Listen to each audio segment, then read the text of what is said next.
नमस्कार। द्वितीय वर्ष हिंदी साहित्य के प्रथम प्रश्न पत्र में रीति काव्य सुमन में पहले कवि केशवदास हैं। आज हम केशवदास की रामचंद्रिका के अंगद रावण संवाद पर बात करेंगे। कहते हैं कि केशवदास को सबसे ज़्यादा सफलता संवाद योजना में मिली। तुलसीदास ने रामचरितमानस में रामचरित्र का इतना विस्तृत और व्यापक वर्णन किया कि बाद के कवियों के लिए कोई गुंजाइश ही नहीं रही। इसीलिए केशव ने अपना सारा ध्यान संवाद योजना पर केंद्रित किया। शायद यही कारण है कि उनके संवाद इतने नाटकीय, इतने सजीव और इतने रोचक बन पड़े हैं कि बड़े बड़े समीक्षक भी उनकी संवाद योजना के कायल हैं।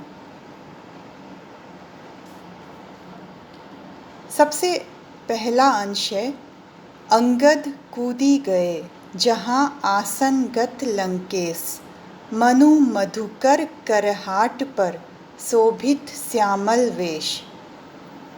केशव कहते हैं कि अंगद अचानक कूदकर वहाँ चले गए जहाँ लंकेश अर्थात रावण आसन पर बैठे हुए हैं। उन्हें देखकर ऐसा लग रहा है मानो कमल की छतरी पर भ्रमर श्यामल वेश में शोभित हो रहा हो। मधुकर अर्थात भ्रमर, करहाट अर्थात कमल की छतरी। रंगों का बड़ा सुंदर व्यतिरेक दिखाया है केशव ने। ऐसा लगता है कि मानो कमल की छतरी पर भौरा अपने श्यामल वेश में शोभित हो रहा है। जैसे स्वर्ण जटित सिंहासन पर श्यामवर्णी रावण विराजमान है, ठीक वैसे ही जैसे कमल की छतरी पर श्याम वर्ण का भौरा सुशोभित हो रहा हो। उत्प्रेक्षा का बहुत सुंदर प्रयोग यहाँ केशव ने किया है। दूसरा अंश रावण के आतंक को दिखाता है। रावण जिन्होंने स्वर्ग पर अधिकार कर लिया, उनके पुत्र को इंद्रजीत कहा गया। उनकी सभा में देवताओं की क्या स्थिति है, ये अंश उसे दिखाता है। रावण का द्वारपाल देवताओं को प्रताड़ना के स्वर में कहता है, पढ़ो बिरंची मौन वेद, जीव सोर चंडी रे। बिरंची अर्थात ब्रह्मा, जीव अर्थात बृहस्पति।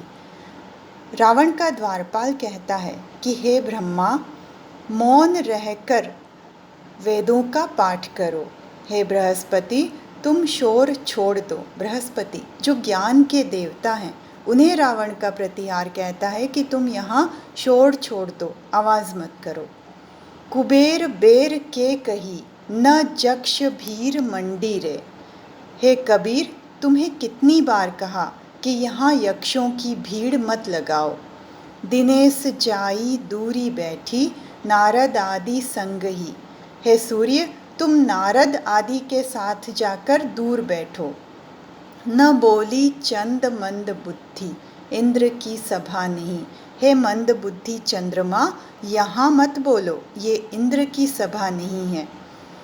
यह अंश ये दिखाने के लिए पर्याप्त है कि रावण का आतंक कितना है उस समय और देव उनसे किस तरह खौफ खाते हैं।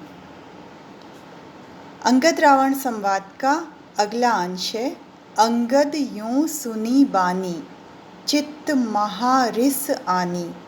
ठेली के लोग अनेसे, जाई सभा मह बैसे। अंगद ने जब इस तरह की वाणी सुनी, रावण के द्वारपाल को जब देवताओं को इस तरह प्रताड़ित करते देखा, भर्त्सना करते हुए देखा, तो उसके चित्त में अत्यधिक क्रोध आया। रिस अर्थात क्रोध। चित्त महारिस आनी, उसके हृदय में अत्यधिक क्रोध आया। ठेली के लोग अने से, उसने अनेक लोगों को धक्का दिया। जाई सभा मह बैसे, और जाकर रावण की सभा में बैठ गया। रामचंद्रिका के अगले अंश में, अंगद रावण संवाद के अगले अंश में एक स्वाभाविक सा कथन है। जब कोई देखता है, खासतौर पर एक राजा, कि उसकी सभा में कोई बिना अनुमति आ गया है और वो भी इस तरह अनेक लोगों को ठेलकर, अनेक लोगों को धक्का देकर, तो स्वाभाविक रूप से रावण अंगद से पूछते हैं कौन हो पठए सो कौने ही, यहाँ तुम्हें कह काम है। रावण पूछता है, तुम कौन हो? पठए सो कौने ही, तुम्हें किसने भेजा है? यहाँ तुम्हें कह काम है, और तुम्हें यहाँ क्या काम है? तब अंगद उत्तर देता है, जाति वानर, मैं जाति से वानर हूँ। लंक नायक दूत, मैं लंका के राजा का दूत हूँ। अंगद नाम है और मेरा नाम अंगद है। तब एक स्वाभाविक प्रतिक्रिया रावण करता है। चूंकि अंगद से पहले लंका में हनुमान जी आ चुके थे, तो वो हनुमान जी के बारे में अंगद से प्रश्न करते हैं। कौन है वह बांधी के हम, देह पूछी सबे दही। तुम जाति से वानर हो, तो बताओ कि वह कौन है जिसे हमने बांधकर उसकी देह और पूंछ सब जला दिया। तब अंगद बड़ी चतुराई से उत्तर देता है, लंक जारी संघारी अक्ष गयो, सो बात वृथा कही।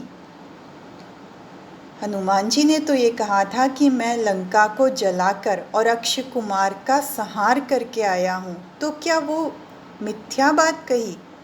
अंगद की चतुराई यहाँ काबिले तारीफ है। और सबसे बड़ी बात, केशव ने जो संवाद रचना की है वो सराहना के योग्य है।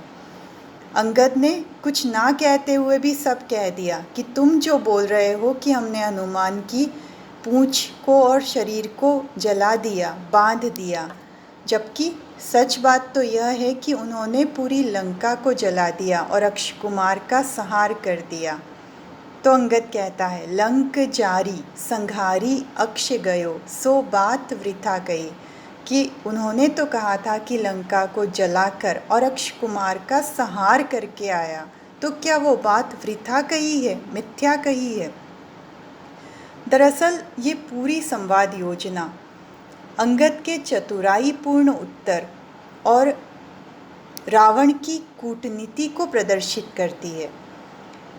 जगह जगह संवादों के माध्यम से रावण ने अंगद को भ्रमित करने की कोशिश की है, अंगद को ये बताकर कि राम ने उनके पिता का वध किया है, तो कूटनीति अपनाकर उसे अपनी ओर मिलाने की भी कोशिश की है। लेकिन अंगद ने हर बार अपनी प्रत्युत्पन्नमति से बहुत चतुराई से उत्तर देकर उनकी इस कूटनीति को खारिज किया है।